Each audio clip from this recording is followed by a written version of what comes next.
Hey Crafty fam, it's Alex Vanover, and if you're new here, welcome to my craft room for the first time, and if you're a regular here, then welcome back. In this video, I'm going to show you how to screen print using glow-in-the-dark screen printing ink. So let's get started. The thing you need to do is begin with your design. So I'm going to be using this really awesome sugar skull. I'm super excited to screen print this guy, and the first thing I'm going to do is actually resize him. So he's a little bit taller than he is wide, so I'm gonna play around a little bit with this height and width.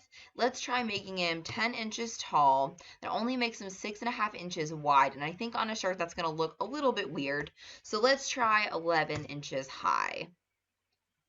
And that takes us to about 7 inches. So I'm actually going to let's do 12 inches and see what size that makes him. Okay, so that makes it almost 8 inches across, which I think is going to be just right on the medium and large size shirts that I'm using.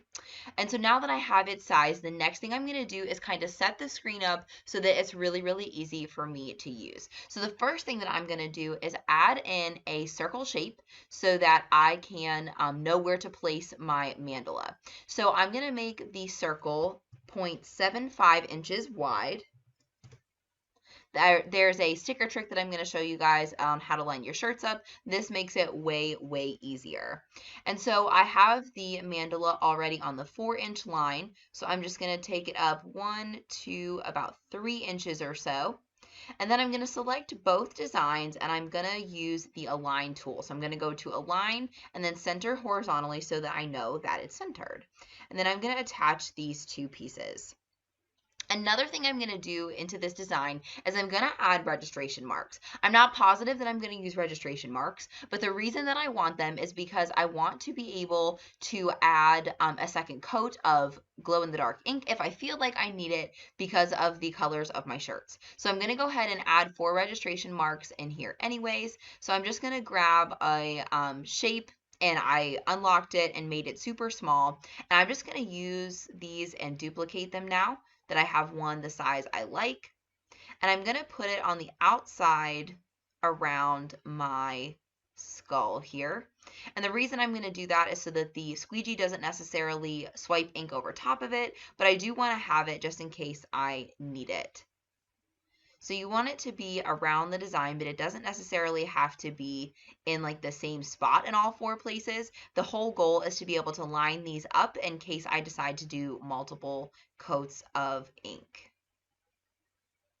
And like I said, I do want to have it outside the lines of my sugar skull, so that way as I'm swiping the ink down, it's not getting too much over top my registration marks. So let's drag a box around all of these pieces, and these last 2 were not in here, so we'll hold down the shift key, click this piece and click that piece, and then we'll click attach and we'll see how big that makes our design. All right, so that makes it about 10, almost 11 inches wide, so that's perfect. And then we have it at 15 inches high, which means I'm gonna have to use a 12 by 24 sheet of adhesive vinyl, which is totally fine. But that is something you wanna keep in mind if you decide to add in the registration marks and the shape up here at the top to help you line the design up on the shirt. It is gonna add a little bit of like height to your design, so you're gonna have to use a bigger piece of vinyl. But I'm fine with that because I have plenty of 12 by 24s. So I'm going to go to the Make It screen, and it's letting me know that I need to use my 12 by 24 inch piece of vinyl, and so I'm just going to click OK here. And then another thing we're going to do is mirror our design. If you guys have watched my screen printing videos in the past, you know that it's really important to mirror so that we can put our design on the back of the screen, and it will show correctly through the front. So once you're all set up, you can click Continue. And then once your machine connects, I'm just going to choose the adhesive vinyl setting because again, with most screen printing, you're going to be using adhesive vinyl. There are very few situations where you're going to use HDV. So I'm going to choose the vinyl setting. I'm going to cut my StarCraft HD, and then I will show you guys how to weed this and get it on your screen. So the first step to screen printing after you've cut your vinyl is to weed away all the parts of the design that you would normally keep. Once your design is all weeded, the next step is to add transfer tape to your design. And if you are not using clear medium tack from 143vinyl.com, then you are totally missing out. This is my favorite transfer tape for screen printing for absolute sure because it's the least sticky transfer tape possible, so it makes transferring your vinyl design over to your screen super easy. Another tip that I have for you is when you go to pull out your transfer tape that you're going to use on your screen printing design, I like to pull out a good portion of it and then stick it to my table before putting it on my design to get all of the stickiness away if possible, because that's going to make it way easier to stick to your screen. So it doesn't have to be pretty, it doesn't really have to be neat. You just want to lay it down on your table like this and then pull it back off. And that's just going to make it a lot simpler. So then I'm going to cover my entire design in transfer tape so I can transfer it over to my screen. And you want to make sure to lay this down as carefully as you can. You don't want to get a ton of wrinkles in this thing because that is going to make it a lot harder to transfer over to your screen. So if you need to, you can even follow it through with like a squeegee to make it nice and even. There we go. All right. Now we cut this piece off.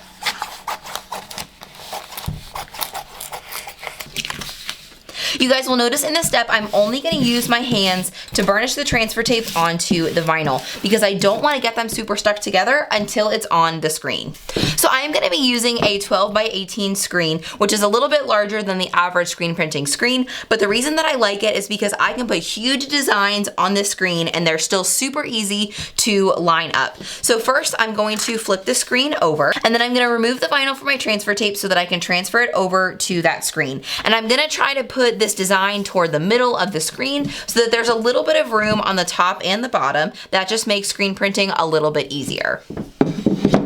Oh, and if you guys have not tried the new StarCraft HD vinyl, I am obsessed with this stuff, especially for screen printing. It's so much easier to weed than other vinyl that I've used in the past, and it has just worked like a charm, y'all. So make sure you grab some of this from 143vinyl.com. So I'm just pulling the lining back from the vinyl, and I'm also watching the liner to make sure that no pieces of vinyl stick on the backing during the transfer. Especially pieces like these little teeth and stuff are really, really easy to miss. Oh, there's a piece. If you do get that problem, you just want to put the backing back down, kind of push down again, and then continue pulling. And that should take care of it for you.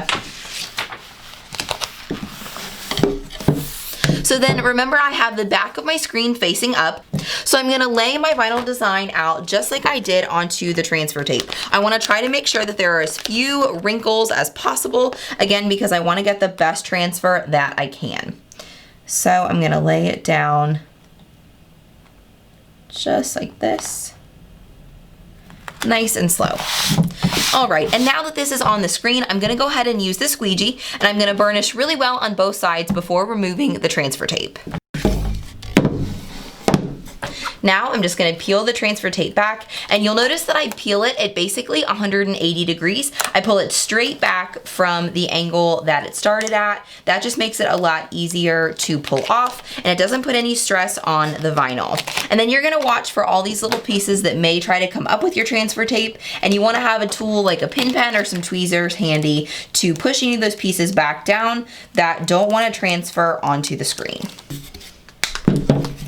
All right, and then the next step is to tape any of the areas of the design that are not already covered by vinyl. And I like to do this using painter's tape. So I'm just gonna put it along the top and just this one side. This side is completely covered with vinyl, so it doesn't need any tape. This is just gonna protect the shirt from getting any ink on it and places that we don't want it. You want to make sure that you don't have any areas like this where the painter's tape has any wrinkles in it, because that can allow ink to get underneath it. So if you do get any of those areas like I did, I just pulled my tape back up and I'm re-putting it back down on the screen to make sure that there are no wrinkles and there is a great seal.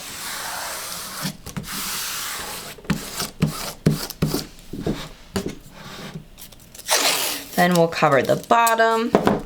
That's the other really convenient thing about using large pieces of vinyl, is that you don't have to do as much taping. If I was to just use a 12 by 12 piece of vinyl on this project, I would have a lot more taping to do.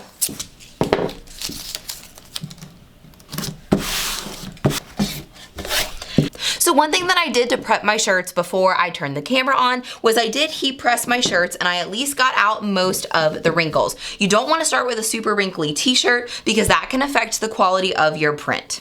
And so in order to set this up so that I can do multiple shirts, I'm going to use the dot trick that I learned from Jennifer at Pigskins and Pigtails. If you haven't already checked her out, make sure you go check out her channel. I will link it down in the description. She has some amazing tips and tricks for screen printing. And one of the things that I learned on her channel is in order to line up the design correctly, one easy way to do that is to put a dot sticker, one of these like you would buy for a garage sale, in the center of your collar.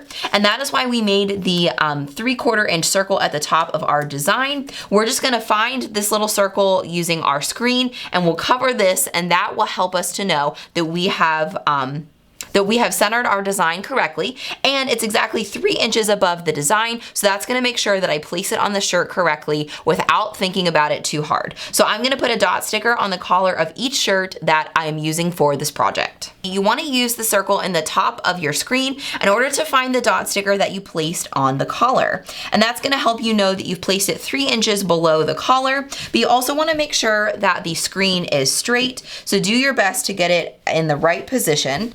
And then once you have the collar in place, you want to use some note cards, and you want to tape those down beneath the areas where the registration marks are going to go. This is going to help you to know how to remark your shirt if you decide to do a second swipe with your squeegee, and it's going to prevent you getting the ink underneath the shirt. So all I'm going to do is lift these up very gently, and then I'm going to tape the edges of my cards just like this. And I'll pull this, see how it shows now through the registration mark? That way I'm protecting my shirt. So I'll pull the screen off real quick one time and just show you guys how I'm doing that.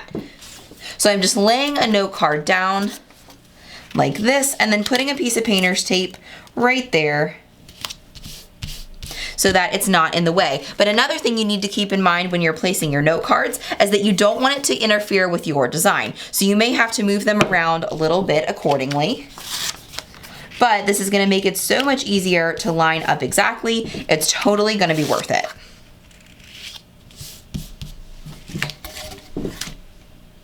And see, now you can't see any note cards through my design. So now I just need to do the 2 pieces at the top. And in fact, I think I'll rip a note card in half because I'm not gonna have a ton of space up there that's not gonna interfere with my design.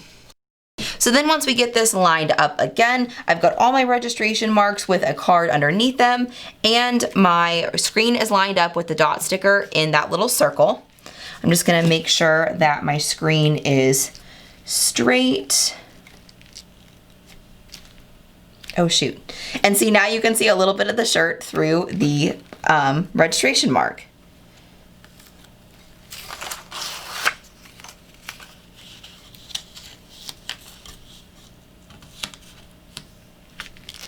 Then the last step we need to do is we need to cover this hole with a piece of painter's tape. That way we don't get any ink through the top hole where we line things up.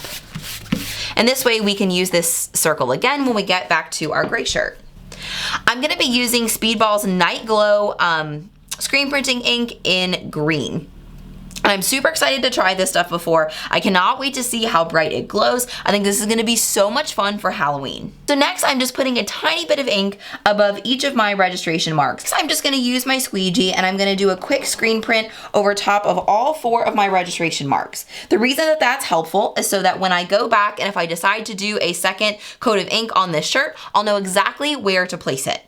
So after you have your marks established, then you can go ahead and add screen printing ink to the top of your design and go ahead and print it. You can add a fair amount of ink because remember, you can always add ink back into your jar, so this is not a super wasteful craft and you don't have to be worried about how much you're using. And you want to make sure that you put ink a little bit outside the bounds of your design so that you don't end up running short on ink. All right, so I'm gonna hold down the screen with one hand, and then I'm just gonna take the squeegee down and do kind of a medium pressure all the way down and try to keep it nice and steady so that I get an even result.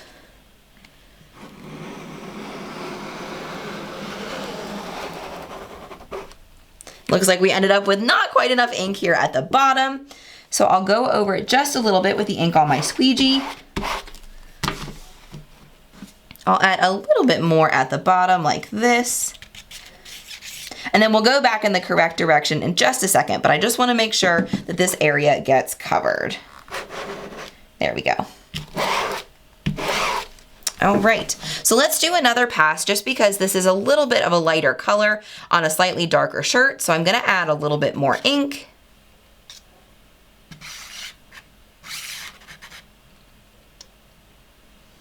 Especially in this middle section here. And do one more pass.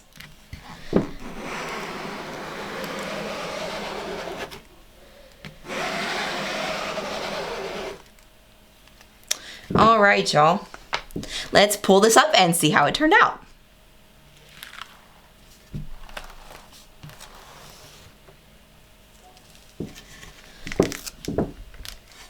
Oh my gosh, you guys, I love the way that looks. I don't even think I'm gonna need a second coat. I'm gonna go ahead and remove these marks for the registration marks because I'm not gonna do a second coat of ink. So they're not gonna be necessary.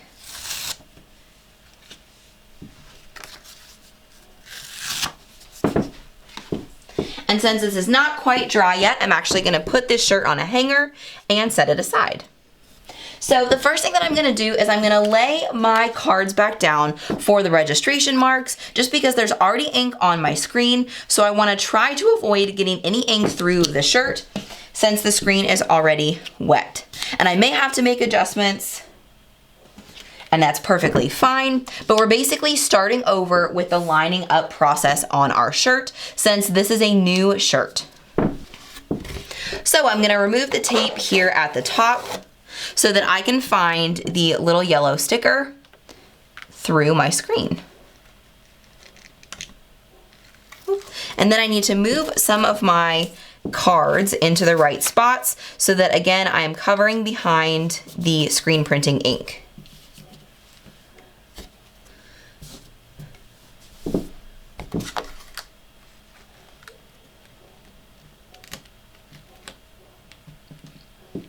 So it looks like I need to move this little card down a bit. And I think I may get a new card because there's a little bit of ink seeping through. This gets a little bit tricky when you're using multiple shirts and registration marks, but honestly guys, with a little bit of practice, it is totally doable.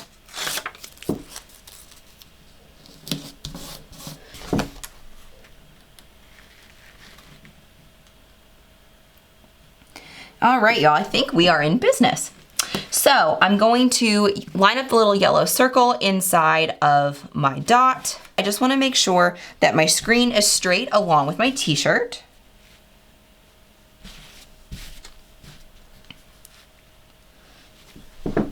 Then I am going to cover my design, or excuse me, cover the circle up at the top again with painter's tape. And the first thing I'm going to do is use a little bit of ink on the top of my registration marks. And again, this is so that in case I want to come back and do a second coat on the gray shirt, I know exactly where to lay the skull back down. Because if I pick it up and then try to do a second coat, chances are without registration marks, it won't be on top of the same design and it'll end up making my design look a little bit blurry. So I'm just doing this just to make sure that I have all of my bases covered. All right, once you have your registration marks covered, then you can go ahead and add ink to the top of your design and do another print.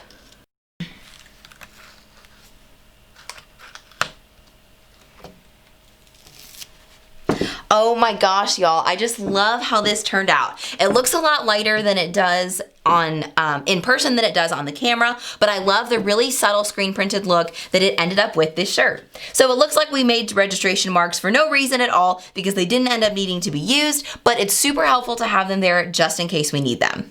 If you're going to use your registration marks to make another layer of ink over top of your design, here's what you would need to do. So first, when you pull the screen off of the shirt, you have to remember that your screen is going to dry pretty fast with the water-based ink on it. So you need to move kind of quickly, and you need to use a heat gun to dry the design on your shirt until it's dry to the touch. Then you're going to take your screen and you're going to line all 4 registration marks back up with the registration marks you created on the note cards. And then of course you need to line up the dot sticker at the top as well, and then you need to cover that back up with tape. Then you can do another layer of screen printing ink just like you did the first one. And then when you pull your screen off, you need to remember that your ink needs to be completely dry before you move on to the last step of heat setting your ink. So you can speed up this process by using a heat gun again to dry your ink, or if you have just a thin layer of ink, you can heat set after a couple of hours.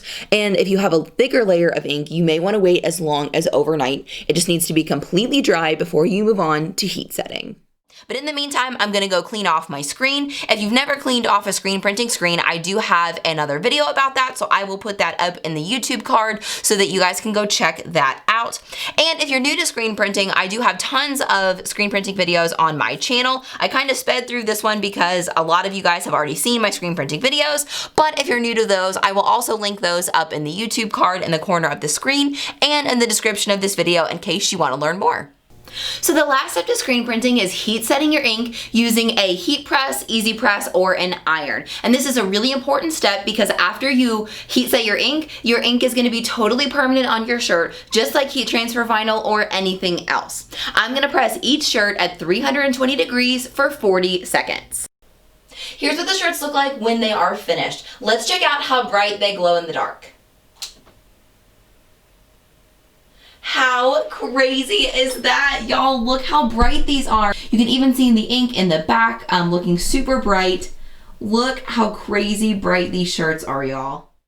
If we haven't already connected on social media, I would love to get to know you, and I would love to see your screen printed designs and anything else that you've made using my tutorials. So if you're on Instagram, don't forget to use the hashtag DIYAlex, and you can also connect with me on all major social platforms at DIYAlexVanover. I'll also put links down in the description of this video if you want direct links to any of my profiles, because like I said, I would love to see your work and I would love to meet you guys. And if you haven't already, please click right here to subscribe to the DIY Alex YouTube channel. Make sure you also ring the bell and select all notifications so that you never miss when I upload a new video. I hope we can craft again soon.